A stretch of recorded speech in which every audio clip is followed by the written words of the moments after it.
Hello friends, मैं अम्बरीश कुमार गुप्ता। आज हम लोग कक्षा 11वीं की इतिहास की पाठ्यपुस्तक के अध्याय 2 लेखन कला और शहरी जीवन के बारे में लेखन कला को विशेष रूप से ध्यान में रखते हुए अपने पाठ की शुरुआत करेंगे। सबसे पहले हम लोग जानने की कोशिश करेंगे कि लेखन क्या है, लेखन का विकास किस प्रकार से हुआ, मेसोपोटामिया में साक्षरता की दर क्या थी, लेखन कला का क्या योगदान रहा है। इन सभी बातों पर हम लोग विस्तार से चर्चा करेंगे। So first of all, we should try to understand what is writing. So writing is the process of using symbols or any signs to communicate thoughts and ideas in a readable form. So sometimes what happen? Suppose if a person speaks something, it is heard only once. But if anything is written by anybody, it can be read time and again. So writing means expressing our spoken language by using symbols, pictures, signs and word. So we can define writing like writing script is the representation of spoken sound in visible sign. तो लेखन कला क्या है? लेखन कला वास्तव में जो भी हम उच्चारित करते हैं, जो उच्चारित ध्वनियां हैं, उसका दृश्य संकेतों या चिन्हों के रूप में प्रस्तुतिकरण ही लेखन कहलाता है। तो लेखन कला इसलिए महत्वपूर्ण है क्योंकि हम इसमें कोई एक ही संदेश या संचार को हम बार बार समझ सकते हैं, पढ़ सकते हैं। तो लेखन कला के बारे में हम लोग मानते हैं कि मेसोपोटामिया में इसकी शुरुआत हुई। The oldest known Mesopotamian tablet was the Kiss tablet and it was found in Iraq and it is dated around 3200 BCE and it was written in Sumerian language. तो सुमेरियन भाषा में लिखा हुआ सबसे प्राचीन मिट्टी पट्टिकाएं हमें किस नामक स्थान से प्राप्त होती जो कि इराक में है। तो ये सबसे पहला लिखित स्रोत साक्ष्य है हमारे पास मेसोपोटामिया की सभ्यता का। These tablets contained picture-like signs and numbers, and these were around 5,000. A list of oxen, fish, bread loaves, etc. that were brought into are distributed from the temples. We will discuss on this that temple had important roles in Mesopotamian civilization. So the laborers who were hired to build or reconstruct the temple, they were given these materials as the supply, as the ration. Now, the evolution of writing. So Mesopotamian people wrote on clay tablets. They invented the earliest known form of writing called cuneiform, using a reed pen to make wedge-shaped mark on wet clay tablets. So Mesopotamia की सभ्यता में सबसे पहले जो लेखन का कार्य किया गया वो मिट्टी की पट्टिकाओं के ऊपर किया जाता था। ये चिकनी मिट्टी को चिकना करके गीली मिट्टी पर उस पर सरकंडे की तेज सतह से लिखा जाता था। Cuneiform, this term is derived from Latin words cuneus, it is used for wedge, and forma, it is known for shape. So we can understand the literal meaning of cuneiform. Once the surface of clay tablet dried, signs could not be pressed on it further. हम सभी जानते हैं जब हम मिट्टी की पट्टिकाओं पर लिखेंगे तो हम तभी तक इस पर लिख सकते हैं जब तक मिट्टी की जो पट्टिका है वो मुलायम होगी। एक बार सूख गई तो इस पर कुछ भी आगे नहीं लिखा जा सकता था। और कभी किए गए सौदों में अगर कुछ परिवर्तन होता था या अगर कोई सौदा खत्म हो जाता था तो उस टैबलेट का कोई महत्व नहीं रह जाता था और ये टैबलेट नष्ट कर दिए जाते थे। यानी हर एक नए सुधार के लिए और हर एक नए सौदे के लिए नए क्ले टैबलेट्स बनाए जाते थे। That is why we have much more evidences about Mesopotamian civilization than that of any contemporary civilization, including Indian Indus civilization. सो वहां से ढेर सारी मिट्टी की पट्टिकाएं मिली हैं और वहां की लिपियों को चूंकि पढ़ा भी जा सकता है, तो इसलिए हम मेसोपोटामिया की सभ्यता के बारे में बहुत ज्यादा जानकारी रखते हैं, जबकि अन्य समकालीन सभ्यता जिसमें भारत की सिंधु घाटी की सभ्यता है, उन स्थलों के लिपि के बारे में अभी हमें जानकारी प्राप्त नहीं हुई है। मेसोपोटामिया में लेखन कला के विकास की बात करें तो जो क्यूनिफॉर्म या किलाक्षर लिपि है जो मेसोपोटामिया में सबसे पहले सुमेरियन लोगों के द्वारा प्रयोग में लाई गई, इसकी शुरुआत सबसे पहले नहीं हुई। सबसे पहले चित्राक्षर लिपि का इस्तेमाल किया गया, जिसे पिक्टोग्राम्स कहा जाता है। पिक्टोग्राम्स के बारे में आप सभी जानते हैं, किसी भी शब्द को, किसी भी वाक्य को चित्र के द्वारा प्रस्तुत करना पिक्टोग्राम कहलाता है। इसमें जिस भी चीज का वर्णन करना होता है उसका चित्र बना दिया जाता था। फिर आइडियोग्राम का यूज हुआ। आइडियोग्राम किसी पूरे सेंटेंस को, किसी परिदृश्य को बताने के लिए इस्तेमाल किया जाता है, जैसे लोगो वगैरह। चाइनीज स्क्रिप्ट है जिसमें एक लेटर पूरे पूरे सेंटेंस को या पूरे एक वाक्य को बताता है। आप देखिए, एक आइडियोग्राम का साइन बना हुआ है, ये नो स्मोकिंग का है। अब ये साइन किसी भी सिविलाइजेशन में हो, इसका अर्थ एक ही लगाया जाएगा, भाषा उसकी चाहे जो भी हो। Then phonetics. फोनेटिक्स का यूज हर एक भाषा में किया जाता है उसके उच्चारण के लिए। Then the last one is cuneiform, which was developed by Sumerian, and it was popular among Akkadian and many other contemporary civilizations nearby Mesopotamia. So we can see here the development of writing in Mesopotamian civilization from pictograms to cuneiform. Here we can see the pictographs. It is very simple. The things are picturized. Later on, this pictograph evolved in cuneiform. So the picture now became edged, triangle shaped. This is cuneiform किलाक्षर लिपि। Sumeria में जो लेखन कला है वह ज़्यादा प्रसिद्ध नहीं थी, पॉपुलर नहीं थी, क्योंकि ये सभी के लिए नहीं था। तो जो मिट्टी की पट्टिकाएं हैं, टैबलेट्स हैं, वह कुछ शिक्षित वर्ग के लिए ही उपयोग में लाई जाती थी, उन्हीं के द्वारा बनाई जाती थी। तो यहाँ पर हम टैबलेट हाउस देख सकते हैं, जहाँ पर मिट्टी की पट्टिकाओं को बनाने और उस पर लिखने की कला सिखाई जा रही है। साथ ही साथ ये क्ले टैबलेट है और उस पर ये जो रीड लाइक पेन है, जिसको स्टाइलस कहा जाता है, वो ये दिखाया हुआ है। Now we will talk about system of writing and literacy. लेखन की प्रणाली क्या थी और साक्षरता क्या थी। जैसा मैंने कहा कि सुमेरियन सभ्यता या मेसोपोटामियन सभ्यता की जो सबसे पहली लिपि थी वो पिक्टोग्राफिक थी, चित्राक्षर लिपि थी। बाद में ये विकसित हुई क्यूनिफॉर्म लिपि के रूप में। So the sound that a cuneiform sign represented was not a single consonant or vowel but syllables.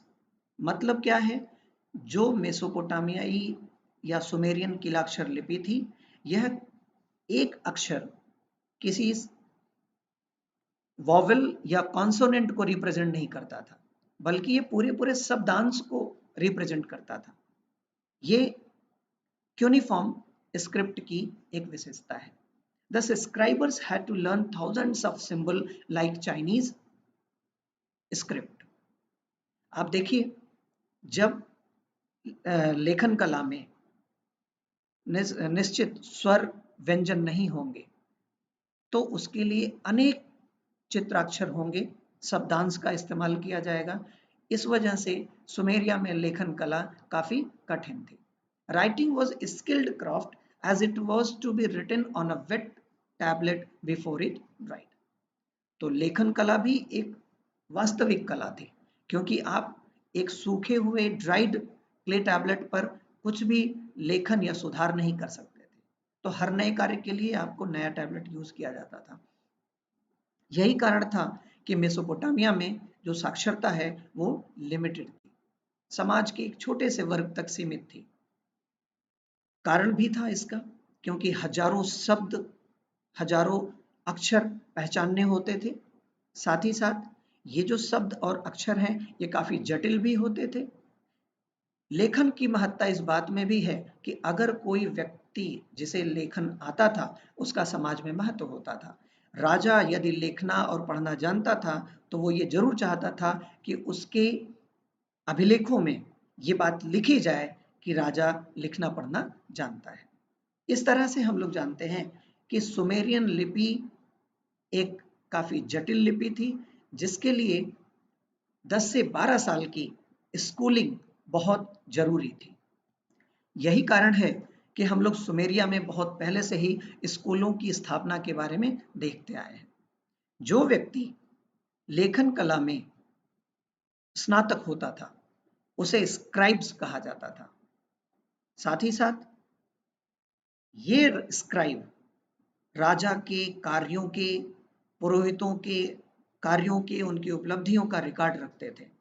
और जो लोग लेखन कला को सीखना चाहते थे उन्हें लगभग 8 साल से 8 साल की उम्र से 20 साल की उम्र तक अपना जीवन स्कूल में देना होता था। अब हम लोग बात करते हैं इंपॉर्टेंस ऑफ राइटिंग की। लेखन कला का महत्व क्या है या था। So writing was necessitated because of keeping records of transaction. आप देखिए, व्यापारिक कार्यों के लिए ही लेखन कला की शुरुआत हुई, क्योंकि ग्रामीण क्षेत्रों में वस्तु विनिमय प्रणाली अस्तित्व में थी, लेकिन नगरों में एक जटिल समाज होने के कारण जो लेन देन है वह असीमित लोगों के बीच होता था। और एक व्यक्ति का संबंध या संपर्क, उसका व्यापारिक लेन देन कई लोगों से होने के कारण लेखन कला की जरूरत पड़ी। तो लेखन कला में व्यापारिक सौदों का रिकॉर्ड रखना अनिवार्य था। साथ ही साथ शब्दकोशों के निर्माण के लिए, so making dictionary was the another importance of writing. Then all legal documents were documented by the government authorities, so giving legal validity to all land transactions and government orders. Writing was needed in royal court. Then narrating the deeds of king. राजा के कार्यों की व्याख्या करने के लिए कई अभिलेख लिखवाए गए, उसके लिए भी लेखन कला की जरूरत थी। Then announcing the changes a king had made in the customary laws of the land. जो भी मेसोपोटामिया या सुमेरिया की सभ्यता में कानून थे, पूर्व के कानून थे, उस कानून में यदि कोई बदलाव लाना है और इस बदलाव से जनता को अवगत कराना है तो इसलिए भी लेखन कला की जरूरत होती थी। और इस बदले हुए कानूनों को अभिलेखों पर लिख करके जनता के समक्ष रखा जाता था। लेखन का जो सबसे महत्वपूर्ण कार्य है वह सूचना को भंडारित करने और उसको एक स्थान से दूसरे स्थान तक उसी रूप में भेजने के लिए इस्तेमाल में लाया जाता है।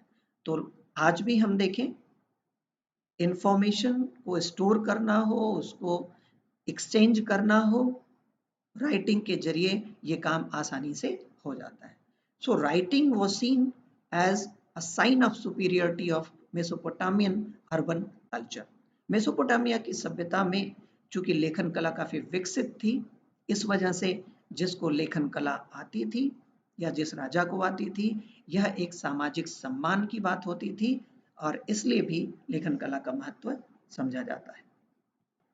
Now we will discuss about the uses of writing in Mesopotamia. Mesopotamia की सभ्यता में नगरी जीवन, व्यापार और लेखन कला के बीच जो संबंध है उसको सुमेरियन महाकाव्य, जो कि एनमरकर के बारे में लिखा हुआ है, एनमरकर उरुक के प्राचीनतम राजाओं में से एक है, महानतम राजाओं में से एक है। तो एनमरकर के बारे में जो सुमेरियन एपिक लिखा हुआ है उसमें इस संबंध को दिखाया गया है कि किस तरह से नगरीय जीवन, व्यापार और लेखन कला के बीच अंतर संबंध है। एनमरकर को ऐसा माना जाता है कि वह सुमेरिया का पहला शासक था जिसने व्यापार कार्य की शुरुआत की। उसने चंद्रदेव के मंदिर को बनाने के लिए अपने दूतों को नजदीकी देशों में भेजा। जब उसने अपने एक दूत को आरट्टा भेजा, आरट्टा एक नजदीक क्षेत्र था, वहां के शासक के पास अपने दूत को उसने कीमती धातुएं और कीमती रत्न लाने के लिए भेजा, लेकिन उसका संदेशवाहक आरट्ट राजा तक जाते से आते उसका संदेश भूल गया। कई बार यह प्रक्रिया हुई तो एनमरकर ने मिट्टी के टैबलेट पर कुछ लिख करके उसे दिया।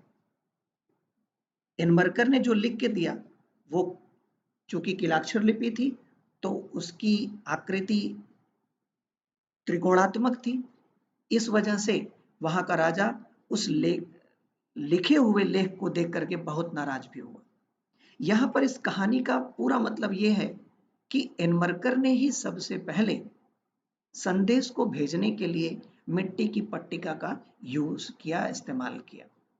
अब ये जो कहानी दी गई है उसको हम साहित्यिक रूप से ही लें तो यह उपयुक्त है, क्योंकि ये पूरी तरह से सत्य नहीं माना जा सकता ये कहानी जो दी हुई है, लेकिन ये बात सत्य है कि सबसे पहले एनमरकर ने ही लेखन के लिए मिट्टी की पट्टिकाओं का और किलाक्षर लिपि का इस्तेमाल किया। इसके अलावा जो किलाक्षर लिपि है वो सिर्फ मेसोपोटामिया तक ही सीमित नहीं थी, बल्कि उसके समवर्ती जो सभ्यताएं हैं, ईरानी सभ्यता, पर्शियन सिविलाइजेशन और मिस्र इजिप्टियन सिविलाइजेशन, यहाँ पे भी किलाक्षर लिपि का विस्तार हुआ, प्रचार प्रसार हुआ और इन तीनों सभ्यताओं के बीच में आपसी संवाद भी इसी लिपि के जरिए हुआ, ऐसे साक्ष्य हमें प्राप्त होते हैं। Now we will see the legacy of writing. लेखन कला की देन क्या है? जैसा कि हम सभी लोग जानते हैं, अगर हम संदेशों का मौखिक प्रसारण करते हैं तो हम उसका एक बार इस्तेमाल कर सकते हैं, लेकिन जब हम लेखन के रूप में संदेश संचारित करते हैं तो उसका बार बार इस्तेमाल किया जा सकता है। कहानियों को, पुराणों को मौखिक रूप से पीढ़ी दर पीढ़ी आगे ले जाया जा सकता था, लेकिन विज्ञान, गणित आदि जटिल जो विषय हैं उनके बारे में अगर हम एक पीढ़ी से दूसरी पीढ़ी तक ज्ञान को ले जाना चाहते हैं तो वो बिना ज्ञान लेखन के संभव नहीं है।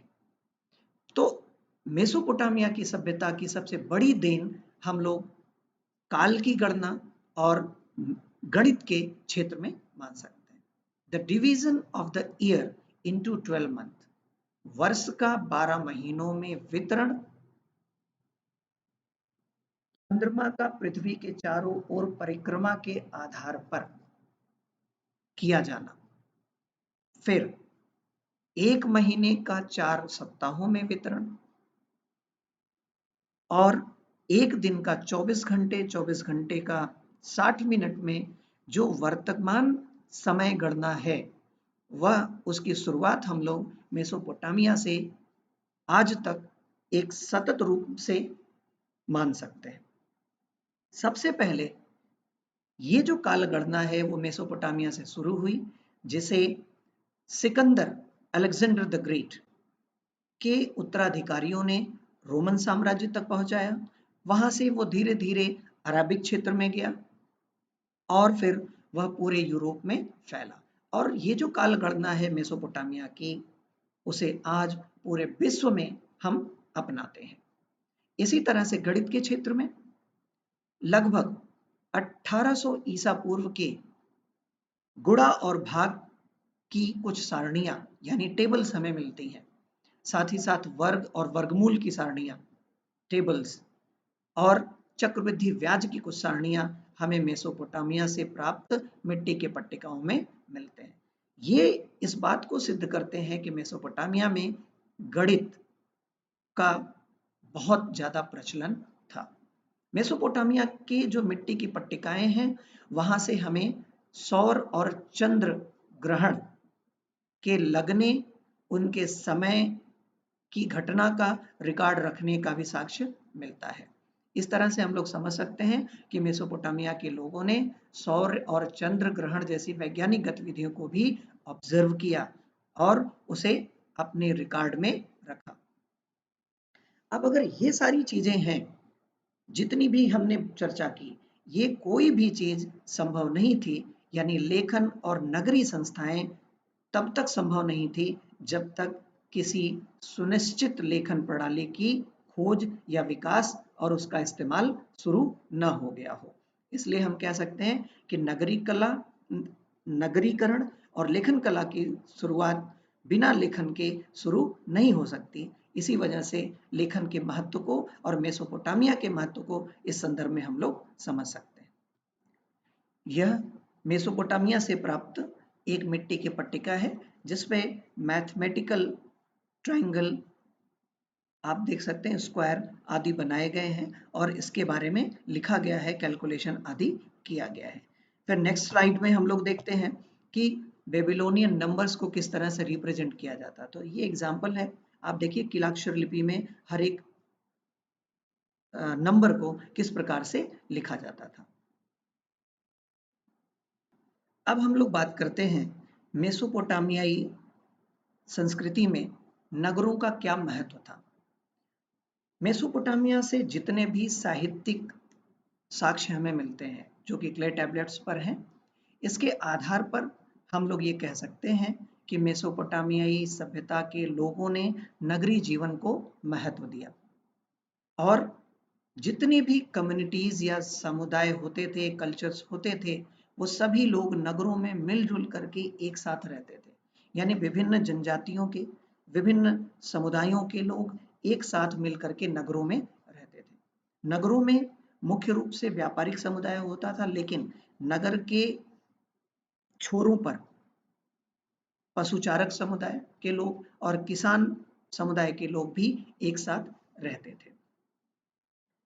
उरुक नगर इतना ज्यादा प्रसिद्ध था कि उसको वहां के लोग सिर्फ सम्मान के रूप में नगर कह के ही बुलाते थे। जब कभी युद्ध में कोई नगर आदि नष्ट हो जाता था तो उसे मेसोपोटामियाई लोग अपनी कविताओं में, अपनी रचनाओं में याद करते थे। गिलगमेश एपिक इसका एक उदाहरण है। Gilgamesh epic is written in 12 clay tablets describing Gilgamesh's love for his city Uruk. Gilgamesh was a ruler who ruled Uruk after Enmerkar. So we can see through many examples in Mesopotamian civilization that Mesopotamian people and king valued city life. Now we will discuss about Mari, a trade city in Mesopotamian civilization. मारी जो है Mesopotamia की सभ्यता का एक व्यापारिक नगर था। इसकी स्थिति अगर हम देखें तो मारी मेसोपोटामिया की सभ्यता के मध्य में स्थित था। पहले वीडियो में हम लोगों ने देखा था कि मेसोपोटामिया के नॉर्थ में हिली एरिया है, स्टेपी ग्रासलैंड है, जबकि साउथ का जो क्षेत्र था, दक्षिणी मेसोपोटामिया का क्षेत्र था, वह काफी उपजाऊ था, जो उत्तर से बहाकर लाई गई नदियों की मिट्टियों यानी गाद से काफी उपजाऊ हो गया था।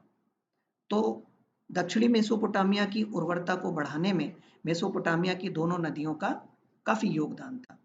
इसी एक नदी यूफ्रेट्स के तट पर मारी नगर का विकास 2000 ईसा पूर्व के लगभग एक शाही नगर के रूप में हुआ, एक राजधानी नगर के रूप में हुआ।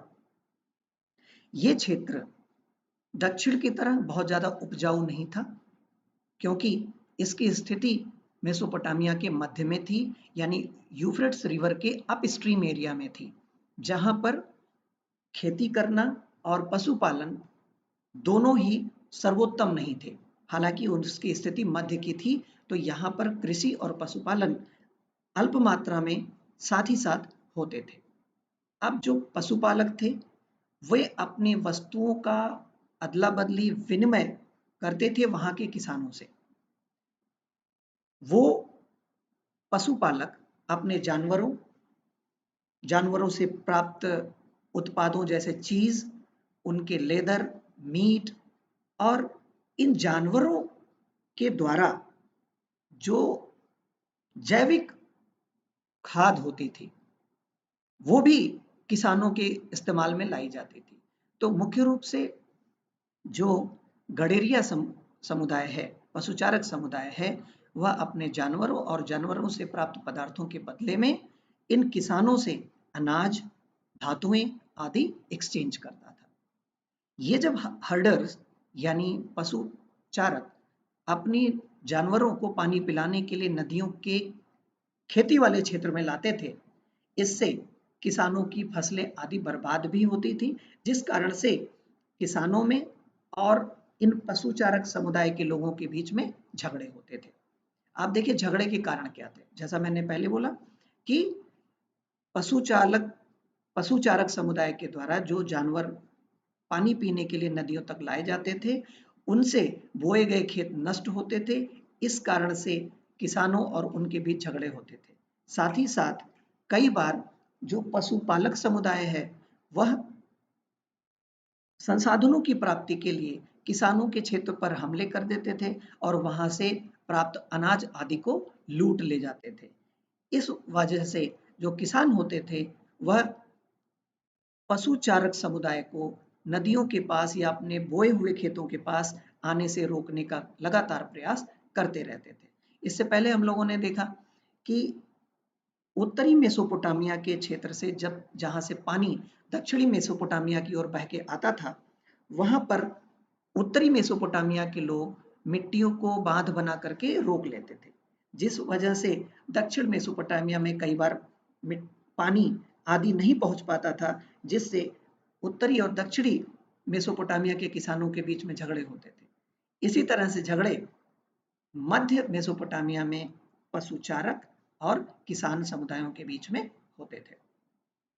नोमैडिक समुदाय जो कि मेसोपोटामिया के पश्चिमी क्षेत्र में जो एक समतल अनुपजाऊ बंजर क्षेत्र है, वहां से ये लोग कृषि क्षेत्रों की ओर खासतौर से गर्मियों में अपने पशुओं के साथ आते थे ताकि पशुओं को चारा और इस समुदाय को अनाज आदि मिल सके। ये जो ग्रुप थे, ये जो पशुचारक समुदाय के लोग थे, कई बार पशुओं के साथ आते थे, कई बार इन किसानों के खेतों में काम करने वाले मजदूर के रूप में या यहाँ के राजाओं के द्वारा उनके अधीन सेना के रूप में काम करने के लिए आते रहते थे। इस तरह से ढेर सारे पशुचारक समुदाय के लोग मारी जैसे नगरों में बस गए थे। आप देखिए धीरे धीरे इस तरह से ये जो बसावट चलती रही और काफी पशुचारक समुदाय के लोग भी धनी हो गए थे और इन क्षेत्रों में बस गए थे। इनमें से कुछ ने तो अपना शासन भी स्थापित किया। मारी क्षेत्र में जो राजा थे वो मुख्यतः अमोराइट समुदाय के थे। तो इन यायावरी समुदायों में मुख्य रूप से अक्कडियन, अमोराइट्स, असीरियन और अरामीनियंस थे।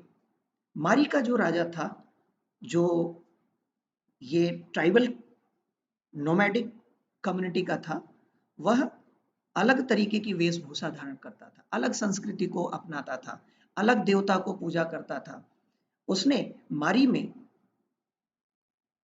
मेसोपोटामियाई मुख्य देवताओं की बजाय मारी के ग्रासलैंड का जो मुख्य देवता था डैगन, उसकी प्रतिमा वहां पर स्थापित कराई। तो आप देख सकते हैं कि जो मारी जो बीच का लैंड है, मेसोपोटामिया के मध्य क्षेत्र का लैंड है, वह एक व्यापारिक क्षेत्र के रूप में विकसित हुआ, क्योंकि यहाँ पर न तो ज्यादा कृषि की अच्छी दशाएं थी और न ही पशुपालन बहुत ही उपयुक्त था। इस मैप से हमें मारी की भौगोलिक स्थिति को समझने में आसानी होगी।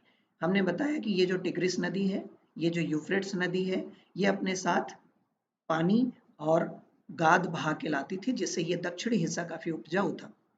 जबकि ये जो यूफ्रेट्स नदी के मध्य का हिस्सा है, आप देखिए ये स्टेपी लैंड है और ये बैरन लैंड है। तो ये जो मारी का हिस्सा है, यहाँ पर व्यापार ही मुख्य रूप से होता था और ये एक बंदरगाह नगर था, जिससे दक्षिणी मेसोपोटामिया तक कीमती धातुएं, लकड़ियां, तेल, अनाज, वाइन आदि लाई जाती थी। मारी एक पोर्ट नगर था और मारी के जो राजा और प्रशासनिक अधिकारी होते थे, वह यूफ्रेट्स नदी से जाने आने वाले सभी व्यापारिक जहाजों पर निगरानी रखते थे और उनसे कर वसूली आदि करते थे। इस प्रकार हम देखें तो मेसोपोटामिया की जो सभ्यता थी, खासतौर से जो मारी का जो कल्चर था और उसकी सोसाइटी थी, वह काफी खुली थी और यहाँ पर कई तरह के समुदायों के संप्रदायों के लोग रहते थे और हम ये इसलिए भी कह सकते हैं कि ये एक काफी मिक्स पॉपुलेशन थी, जिसमें कृषक समुदाय, व्यापारी समुदाय, पशुचारक समुदाय सभी का मिला जुला वर्ग एक साथ रहता था। इस स्थिति के कारण मारी के राजा को कई बार विजिलेंट, चौकन्ना रहना होता था, क्योंकि मारी क्षेत्र में अनेक तरह के जनजातीय समुदाय के लोगों का, व्यापारी समुदाय के लोगों का आना जाना लगा रहता था। इस तरह से जो ट्राइबल समुदाय है, उनके बारे में राजा न सिर्फ चौकन्ना रहता था, बल्कि अपने गुप्तचरों के द्वारा इन पर निगाह आदि भी रखता था और इनके बारे में कोई भी छोटी से छोटी घटना राजा को तत्काल बताई भी जाती थी। मारी की जो लोकेशन है, वह एक व्यापार के हिसाब से देखें तो एक प्राइम लोकेशन है। यहां से, जैसा मैंने आपको बताया, कि तुर्की, ईरान आदि से वस्तुएं मेसोपोटामिया तक लाई जाती थी इन्हीं नदी धाराओं के जरिए, और यहीं से जो अनाज आदि है वो इन देशों को भेजा जाता था। मारी नगर में प्रशासनिक तंत्र बहुत ही मजबूत था। हर एक आने जाने वाले जहाज की सख्त निगरानी की जाती थी और व्यापारिक वस्तुओं पर उसकी कीमत के 10% तक सरचार्ज लगाया जाता था। तत्पश्चात ही कोई नाव, बोट उत्तर से दक्षिणी क्षेत्रों की ओर या दक्षिण से उत्तरी क्षेत्रों की ओर आ जा सकती थी। इन व्यापारिक वस्तुओं में ब्रोंज, कांसा एक महत्वपूर्ण व्यापारिक औद्योगिक वस्तु थी, क्योंकि इसका उपयोग औजार आदि बनाने के लिए किया जाता था। इस तरह से देखें तो मध्य मेसोपोटामियाई क्षेत्र में मारी की स्थिति बहुत ही अच्छी थी। मारी एक व्यापारिक नगर था, एक बंदरगाह नगर था और यह सैनिक रूप से उतना मजबूत नहीं था, लेकिन आर्थिक रूप से चूंकि कर आदि के द्वारा इसकी बहुत ज्यादा आय होती थी, इस कारण से यह आर्थिक रूप से बहुत ही ज्यादा समृद्ध था। अब हम लोग इस पाठ में दिए गए 2-3 छोटे-छोटे तथ्यों की ओर ध्यान में देते हैं। सबसे पहले हम लोग नाम लेते हैं असुरबनिपाल का।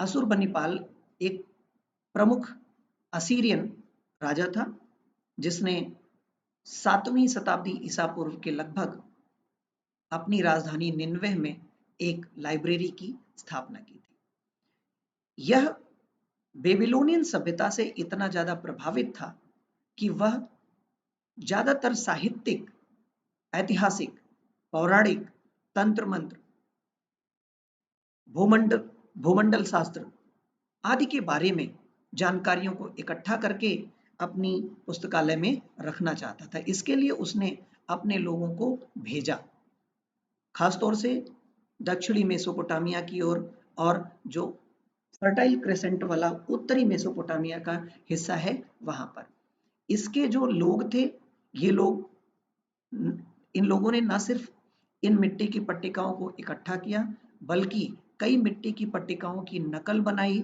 और उसको ला करके इन लाइब्रेरीज में रखा। The library at Nineveh contained the Epic of Gilgamesh, one of the oldest work of literature. Epic of Gilgamesh, जिसकी चर्चा हम लोगों ने आगे की, यह मेसोपोटामिया की सभ्यता का सबसे पुराना महाकाव्य माना जाता है। एक साहित्यिक लिखित वर्क कार्य माना जाता है। तो इस लाइब्रेरी को बनाने के लिए या पूरी दुनिया में अगर सबसे पहले कहीं लाइब्रेरी बनाई गई तो वो बेबीलोनिया की सभ्यता में असुरबनिपाल के द्वारा बनाई गई। अब हम लोग बात करेंगे सबसे पुराने पुरातत्ववेत्ता नाबोनिडस के बारे में। नाबोनिडस परवर्ती बेबीलोनिया का शासक था, जिसने लगभग 556 से 539 ईसा पूर्व में शासन किया।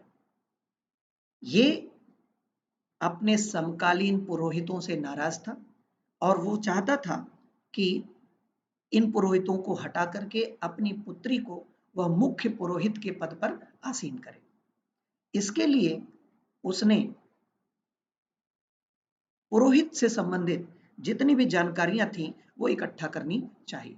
इसके लिए उसने अपनी सत्ता अपने बेटे को सौंपकर लगभग 10 वर्ष तक वो बाहर रहा और उसने पुरोहितों के बारे में, उनके वस्त्र के बारे में, उनकी ज्वेलरी आदि के बारे में जानकारियां इकट्ठा की, ताकि वह अपनी बेटी को उसी तरह के वस्त्रों और आभूषणों में सजाकर बेबीलोनिया के प्रमुख पुरोहित के रूप में पदासीन कर सके। तो आप देखें, नाबोनिडस एक पहला पुरातत्ववेत्ता था जिसने जानकारी को इकट्ठा करने के लिए अपने ढेर सारे आदमी उत्तरी और दक्षिणी क्षेत्र में भेजे। ये आदमी कई तरह के पुरातात्विक महत्व की सामग्रियों को लेके आए, जिसको नाबोनिडस ने संरक्षित किया, उसका रिकंस्ट्रक्शन किया और इतिहास की धरोहरों को संरक्षित करने का सबसे पहला संगठित प्रयास किया। इसी कारण से नाबोनिडस को हम सबसे प्राचीन पुरातत्ववेत्ता कहते हैं। अब थोड़ी चर्चा हम लोग हम्मुराबी के बारे में भी करते हैं। हम्मुराबी बेबीलोनिया का राजा था जिसने कानून की संहिता बनाई। ऐसा कहा जाता है कि उसने ये संहिता लिखी नहीं, बल्कि उसके समकालीन या उसके पूर्ववर्ती जितने भी कानून प्रचलन में थे उन सबको इकट्ठा किया और उसको एक पाषाण स्तंभ पर लिखवाया। ये जितने लगभग 282 कानून हैं जिसको उसने पत्थर के स्तंभ पर लिखवा करके राज दरबार के पब्लिक हॉल में लगवाया। ये जो कानून है प्राचीन विश्व के सबसे प्राचीन कानून माने जाते हैं। इस स्तंभ पर हम्मुराबी को यह कानून की संहिता भगवान सूर्य देव से प्राप्त करते हुए दिखाया गया है। इस कानून में कठोर सजा का प्रावधान था। हम्मुराबी का जो ये कानून संहिता है, इसमें ही सबसे पहले आंख के बदले आंख, यानी किसी अपराध का जो दंड है वह कठोरतम होना चाहिए, ऐसे प्रावधान किए गए। हालांकि ये जो संहिता थी इसमें वर्गीय भेदभाव भी था, यानी जो नोबिलिटी के लोग हैं उनके लिए सिर्फ फाइन, यानी उनसे सिर्फ पैसे चार्ज किए जाते थे किसी भी अपराध के लिए, जबकि समाज के निचले और मध्यम वर्ग के लोगों को कठोर सजा का प्रावधान किया गया था। ये हम्मुराबी का पिलर इंस्क्रिप्शन है जिसमें भगवान सूर्यदेव से उसे ये कानून हाथ में लेते हुए दिखाया गया है। ये हम्मुराबी का स्कल है। अब हम लोग बात करते हैं कि हम्मुराबी को किस तरह से एक जज के रूप में दिखाया गया है इसी पाषाण स्तंभ के ऊपरी हिस्से में। तत्पश्चात हम लोग बात करते हैं गिलगमेश की। गिलगमेश महाकाव्य में, जो सबसे प्राचीन महाकाव्य है मेसोपोटामिया की सभ्यता का, उसमें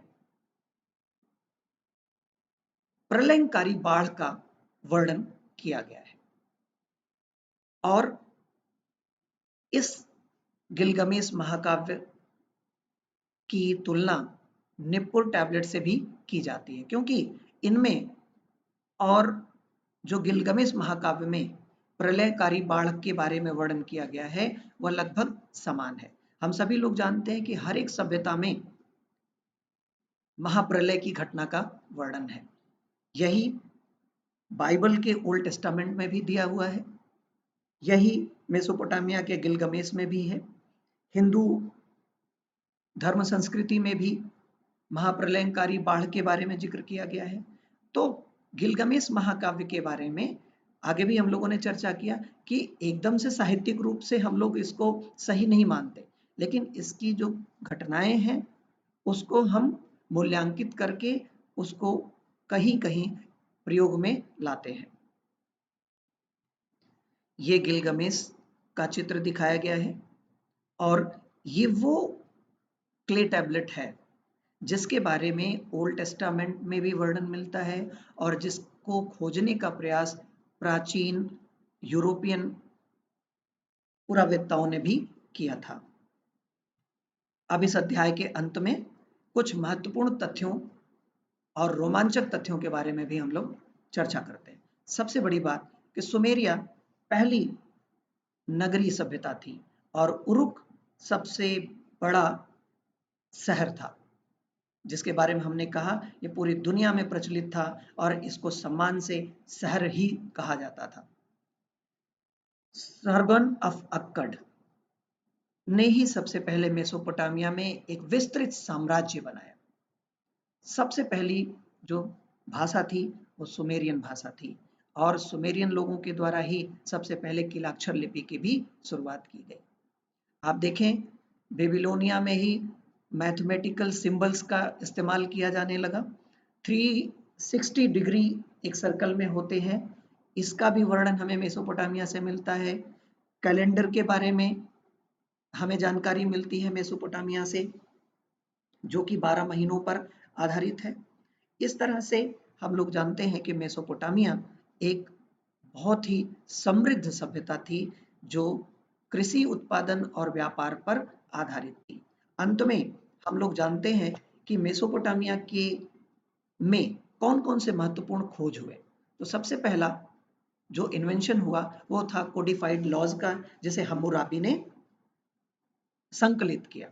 तत्पश्चात जिगुरात्स क्या है, मेसोपोटामियाई जो बड़े बड़े मंदिर होते थे उन्हीं को जिगुरात्स कहा जाता था। इरिगेशन सिस्टम, सबसे पहले सिंचाई की प्रणाली मेसोपोटामिया में शुरू की गई।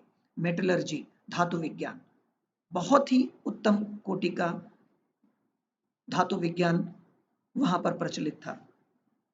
अंतरराष्ट्रीय व्यापार और जल परिवहन प्रणाली विकसित थी। सेल बोट की खोज वहां पे हुई। वैगन व्हील की खोज मेसोपोटामिया में हुई, जिससे बड़े बड़े मृदभांड आदि बनाए जाना संभव हुआ। इसके अलावा प्लाव, खेती के विकास में योगदान इसने किया। साथ ही साथ ज्योमेट्री, मैथमेटिक्स के भी काफी सिद्धांतों, सूत्रों की खोज मेसोपोटामिया में की गई। इस तरह से आज का हमारा अध्याय समाप्त होता है। धन्यवाद।